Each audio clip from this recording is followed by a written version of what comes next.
श्री प्रेमानंद जी महाराज 13 साल की उम्र में अपने घर से निकल गए थे संन्यास की ओर। संन्यास लेने के एक रात पहले उन्होंने अपनी माताजी को बताया कि मैं कल सुबह मैं घर छोड़कर निकल जाऊँगा, मैं संन्यास ले रहा हूँ। लेकिन उनकी माताजी ने सोचा कि ये मज़ाक कर रहे हैं। लेकिन उसी दिन सुबह 3:30 बजे श्री प्रेमानंद जी महाराज अपने घर से निकल जाते हैं।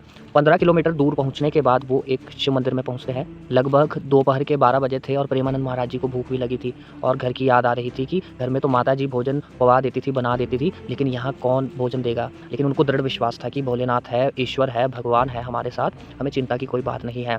तो कुछ ही देर बाद क्या हुआ, वहाँ से एक इंसान जा रहा था। उस इंसान ने प्रेमानंद महाराज जी से पूछा कि ये सूरदास बाबा की कुटिया में ताला क्यों लगा है? प्रेमानंद महाराज जी ने कहा कि मैं नहीं जानता, मैं तो आज ही यहाँ आया हूँ।